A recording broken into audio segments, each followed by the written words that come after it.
We lost our 18-year-old brother back in October to an accident in our front yard. And we're constantly told, like, oh, you guys might have to move on. You guys might need to kind of like put it in the past. It happened, get over it. And we do have really good days where we get to share his story and share the gospel. But with those good days, there's also some really, really bad days where anger comes out. And I mean, I might get mad at my wife. I might get mad at the family, at the kids. What's your advice and what do you have to say about how to cope with those really bad days that we have, all of us collectively being really close to him after his loss?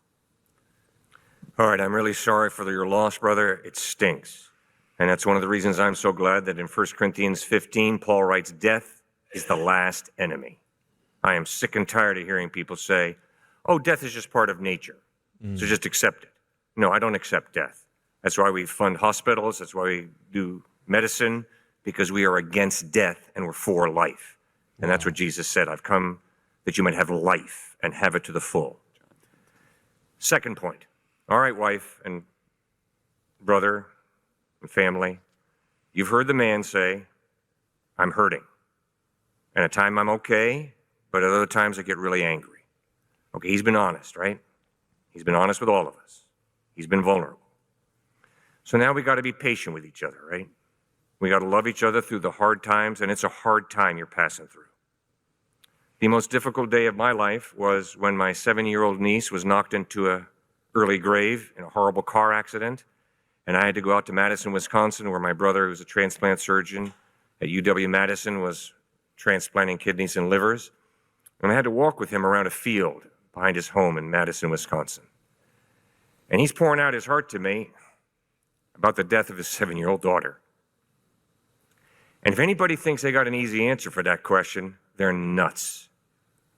The honest answer first is, I do not know why the babysitter didn't see the stop sign, why she went right through the stop sign and a pickup truck at 55 miles an hour came careening down the road, smashing into the car, sending my 7-year-old niece into an early grave. Wow. I don't know why God allowed that to happen. And so therefore we got to be patient with each other. We got to love each other. We got to be committed to each other as we go through these painful, difficult times. The third point is, what's comfort? Comfort is presence. So you being together as a family with your presence is crucial. And even more important is God's presence with you, the presence of Jesus Christ. And that's where all of this talk and all of these answers to all these difficult questions gets real practical. It's not an issue of a good answer to a difficult question now. It's an issue of presence. I need you to be with me because I'm hurting. My loved one died and it stinks. And now all of a sudden faith becomes real personal because now it's an issue of, do I know the presence of God? And brother, I'm 70 years old, so you're a lot younger than me, and I'm still working on that. I want to know the presence of God because it's hard. And I was really ticked when Time magazine came out with Mother Teresa on the cover saying, oh, the woman struggled with doubt. See, she didn't really have real faith. Oh, baloney. Give me a break. There is such a thing as depression. There is such a thing as loneliness, as the snot gets kicked out of you by life. And so now we got to know Christ. And I find great comfort that in Philippians 3:10, Paul writes, I want to know Christ and the power of his resurrection and the fellowship of sharing in his suffering. Remember, you worship a suffering God who got the snot kicked out of him and he was nailed to a wooden cross. So you can connect with this God. This God can connect with you. He's a suffering God. And then ultimately, brother, we have the solution to suffering. We're going to go through good times. We're going to go through hard times in this life, and you're going through them now, both of them.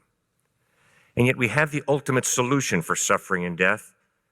And that solution is eternal life in a heaven where there will be no more stillbirth, no more cancer, no more heart failure, no more little kids getting knocked into early graves by ridiculous car accidents, but eternal life in the presence of God. So come on, my atheist agnostic friend, let's go into the hospital. Come on, my atheist agnostic friend, let's go into the room where the baby lies, whose body's being shredded by terminal cancer. What are you going to do? You're going to wave your fist in God's face and blame God? That's a cop-out. That's misplaced blame. I, as a follower of Christ, will walk to the other side of that bed, and I too will hold that child's hand and seek to comfort that child. But in Jesus Christ, I've got a suffering God who gives a rip about death, about grieving people, who wants to comfort us and wrap his arms around us.